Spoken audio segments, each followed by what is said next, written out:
Welcome dear students. आज हम synthesis of urea की बात करेंगे। Urea as we know is an important nitrogen fertilizer, और फर्टिलाइज़र वो कंपाउंड है, वो सब्सटेंस है और वो कंपोनेंट है ऑर्गेनिक मैटर का जो हमारी क्रॉप की यील्ड्स को बढ़ाता है।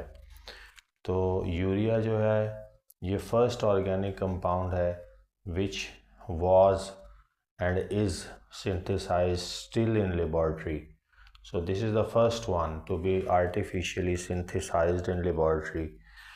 तो ये वोलर का क्रेडिट है कि उसने यूरिया को सिंथेसाइज करके एक रेवोल्यूशनरी ब्रांच ऑफ केमिस्ट्री यानी ऑर्गेनिक केमिस्ट्री को एक नई जहत फराहम की। इसके बाद पहले हमें इसके स्ट्रक्चर का पता होना चाहिए। तो इसका जो स्ट्रक्चर है वो कंसिस्ट करता है कार्बोनाइल कार्बन को। वो कार्बन जो डबली बॉन्डेड हो ऑक्सीजन के साथ उसको कहते हैं कार्बोनाइल कार्बन।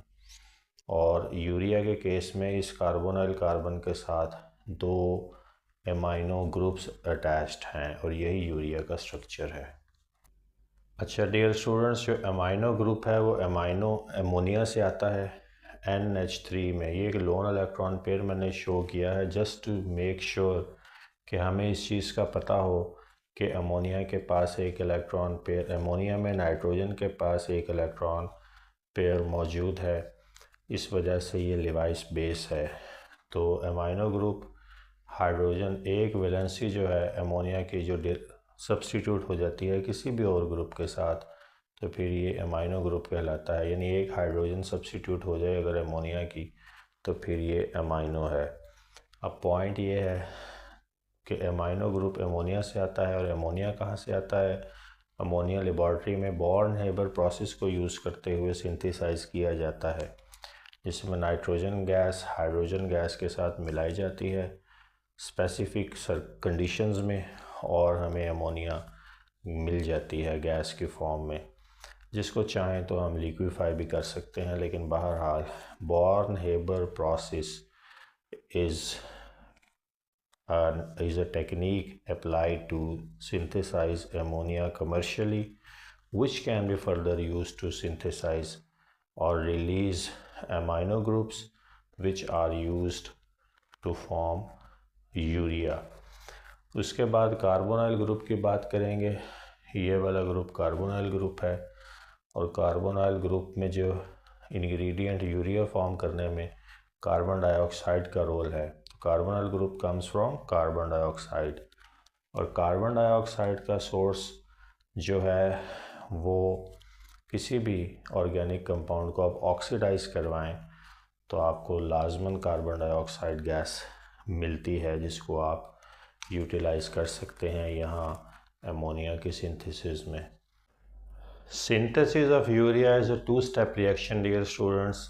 फर्स्ट स्टेप में कार्बन डाइऑक्साइड, जिसकी हमने अभी बात कर ली है कि इसका सोर्स जो है किसी भी ऑर्गेनिक कंपाउंड की ऑक्सीडेशन है, और अमोनिया जो है वो बॉर्न हेबर प्रोसेस से हासिल करने के बाद हम पहले स्टेप में इनको मिलाते हैं यानी अलाउड टू रिएक्ट करते हैं, और अमोनियम कार्बामेट हमारे पास एक प्रोडक्ट आती है। जो ये वाला रिएक्शन जो फर्स्ट स्टेप का रिएक्शन है जिसमें कार्बन डाइऑक्साइड अमोनिया से इंटरेक्ट करती है, this reaction is highly exothermic and this is sodium carbamate. और ये सोडियम कार्बामेट में याद रखिएगा कि तीन इंग्रेडिएंट्स हैं। इसमें नाइट्रोजन है, अमोनिया है सॉरी, फिर कार्बन डाइऑक्साइड है और वाटर है। तो बेसिकली ये इन तीनों की इंटरेक्शन है। तो यहाँ पे याद रखिएगा कि कार्बन डाइऑक्साइड और अमोनिया की इंटरेक्शन के नतीजे में हमारे पास जो पहली प्रोडक्ट आती है this is sodium carbamate, amino group, carbonyl group, and this group is commutatively called carboxylate group, and this is again ammonium and this has to be considered as ion which has a positive charge, because when one hydrogen is added into ammonia then it becomes an ammonium ion. So basically this is the addition of a proton. तो इसमें मैंने बताया है कि ammonia present है, यानी ammonia carbon dioxide और water का एक जेल टुगेदर सब्सटेंस है जिसको सोडियम कार्बोनेट कहते हैं। तो इसको अगर तोड़ना हो इसके हिस्सों में तो आप इस तरह से तोड़ सकते हैं अपनी समझ के लिए। और बाकी मैंने आपको बता दिया है, ये अमाइनो ग्रुप है, ये अमोनियम आइन है, ये कैसे बना ये बता दिया है। अमाइनो ग्रुप में एक अमोनिया से हाइड्रोजन सब्स्टिट्यूट हो गई है और उसने कार्बन से बॉन्ड फॉर्म किया है। ये ग्रुप COO जो है इसको कार्बोक्सिलेट ग्रुप कहते हैं। This is an A9. तो याद रखिएगा कि इसमें एक एनाइनिक पार्ट भी है और एक कैटायनिक पार्ट भी है, and the product is called sodium ammonium carbonate. This will be now dehydrated to yield our product जो हमारी रिक्वायरमेंट है, which is urea in this case. याद रखिएगा कि ये रिएक्शन में बहुत ज़्यादा एनर्जी इन्वॉल्व है, इन द सेंस कि रिलीज़ होती है सिस्टम से, और इसको बहुत मेंटेन हमें करना ज़रूरी है, डाइल्यूट करना ज़रूरी है, क्योंकि ये जो एनर्जी का आउटबर्स्ट है वो रिएक्शन की केमिस्ट्री को और जो रिएक्टेंट्स की कंपोजिशन और इनकी फ़िज़िकल स्टेट है उसको नेगेटिवली भी इम्पेक्ट कर सकता है। तो हीट को कंटेन भी हमने किसी ना किसी तरह से उस टावर में करना है जहाँ पे हम ये काम करवा रहे हैं, और उस टावर का नाम जो है जहाँ पे ये वाली फर्स्ट फेज़ वाला रिएक्शन होता है इसको कहते हैं यूरिया सिंथेसिस टावर। तो दो बेसिकली मेन चैम्बर्स हैं। जो पहला चैम्बर है जहाँ पे फर्स्ट रिएक्शन टेक प्लेस करता है इसको यूरिया सिंथेसिस टावर कहते हैं, और जो डिहाइड्रेशन होगी वो एयर पास करवाने से होगी, और जब एयर पास करवाएंगे तो इस टावर का नाम प्रिलिंग टावर है जहाँ भी हम सेकंड स्टेप को कंडक्ट करवाएंगे। Dear student, second step is endothermic. अब ये एंडोथर्मिक क्यों है? इसमें बॉन्ड्स की मेक और ब्रेक होती है।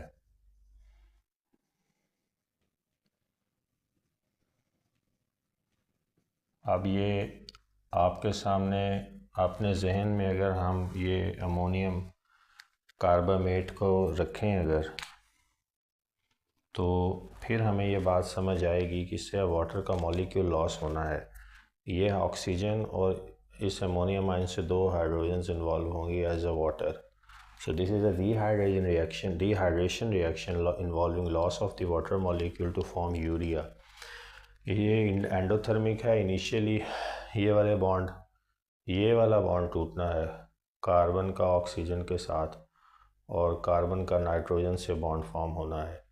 तो इसमें एक बॉन्ड ब्रेकिंग स्टेप इन्वॉल्व है और एक न्यू बॉन्ड फॉर्मेशन का स्टेप इन्वॉल्व है। इसलिए यहाँ पे फिर हमें एनर्जी जो है वो सिस्टम में जनरेट को बाहर से देनी पड़ेगी, इसलिए ये रिएक्शन जो है एंडोथर्मिक है। तो ये जिस टावर में टेक प्लेस करता है उसका नाम प्रिलिंग टावर है। तो बेसिकली जो मोल्टन यूरिया हमें फर्स्ट स्टेप में मिला है, यहाँ एयर गुजारने से वाटर को इसमें से रिलीज़ करवाने के नतीजे में सिस्टम से, यानी एमोनियम कार्बोनेट से हमें जो है वो डिहाइड्रेटेड जो है वो यूरिया मिलता है, जो हम डायरेक्टली फिर यूटिलाइज़ कर सकते हैं एज ए फर्टिलाइज़र। और इसके अलावा भी इसके बहुत सारे मल्टीपल यूजेस हैं मेडिसिन वगैरह में भी। तो पॉइंट ये है कि second step is endothermic because bonds are made and broken. It takes place in a special tower named as Prilling Tower। तो ये दो टावर्स का हमें पता होना चाहिए, एक यूरिया सिंथेसिस टावर का और एक प्रिलिंग टावर का। यूरिया सिंथेसिस टावर में जो है वो कार्बन डाइऑक्साइड और जो हमारा अमोनिया है उसको अलाउड टू इंटरेक्ट करवाया जाता है।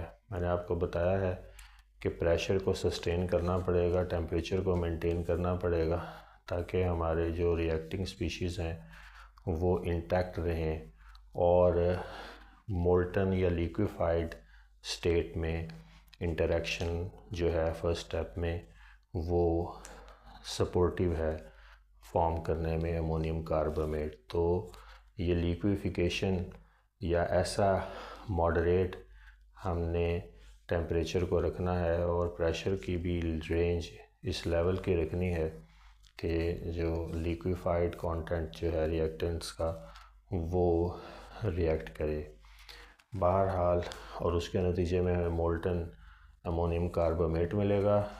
उसको फिर हम ले जाएंगे प्रिलिंग टार में, यहाँ पे डिहाइड्रेशन रिएक्शन होगा और मैंने 2 दफ़ा लिख दिया दिस इज़ हाईली एंडोथर्मिक, लेकिन पहली दफ़ा में मैंने वजह भी लिख दी है एंडोथर्मिक की। और सूटेबल कैटलिस्ट याद रखिएगा लिवाइस एसिड। अमोनिया क्योंकि बेस है तो हम एसिड को उसके काउंटर करने के लिए, एसिड और बेस की इंटरेक्शन एक नेचुरल इंटरेक्शन है, तो हम इस नेचुरल इंटरेक्शन को यूटिलाइज़ करते हुए अपने इस काम को जो है वो ज़्यादा स्ट्रीमलाइन कर सकते हैं। और जो इस बॉन्ड ने टूटने के बाद यानी ऑक्सीजन के ब्रेक और इस कार्बन का नाइट्रोजन से जो बॉन्ड अमाइनो ग्रुप से जो बॉन्ड फॉर्म होना है, इसके लिए फिर हमें लिवाइस एसिड की ज़रूरत पड़ती है कैटलिस्ट के तौर पर। इसके अलावा और भी मल्टीपल किस्म के कैटलिस्ट यूज़ हुए हैं, मैंने जस्ट आपको एक बताया और उसकी वजह भी बताई है कि लिवाइस एसिड अमोनिया के लिए एक बहुत अच्छी बाइंडिंग सरफेस प्रोवाइड करने की सलाहियत रखता है, बाइंड कर लेता है अपने आप को अमोनिया से और उसके बाद फिर जो कार्बन का अमाइनो ग्रुप से इंटरेक्शन है वो स्ट्रीमलाइन हो जाता है। जो एक्टिवेशन एनर्जी है बेसिकली उसको ये लिवाइस एसिड जो है वो काउंटर करता है, कम करता है, नीचे लाता है। तो हमेशा कैटलिस्ट का काम जो है याद रखिएगा कि जो एनर्जी ऑफ एक्टिवेशन है इसको जो है वो नीचे लेके आता है। तो इस तरह से जो रिएक्शन है वो लेस जो है वो एनर्जी की यूटिलाइजेशन के साथ और even less span of time में भी आपको वो प्रोडक्ट्स मिल जाएंगे। लेकिन बहरहाल एक्टिवेशन एनर्जी के कॉन्टेक्स्ट में इस बात को हम समझेंगे कि वो जो एनर्जी का बैरियर उसने ओवरकम करना है ये प्राइमरी चीज़ है और बाकी चीज़ें टाइम की बचत वगैरह ये इसके साथ एडिशनल फीचर्स हैं। ये है अमोनियम कार्बोनेट। ये डिहाइड्रेशन मैंने दिखाई है, हाइड्रोजन 2 यहाँ से जाएंगी अमोनिया माइन से, ये ऑक्सीजन जाएगी एज अ वाटर और उसके बाद आपको यूरिया मिलेगा। और ये यूरिया जो है ये प्रिल्ड है यानी इसमें से एयर गुजारी जा चुकी है और एयर का गुज़रना भी इसमें से ज़रूरी है to streamline dehydration process. So now this urea is ready to be used commercially.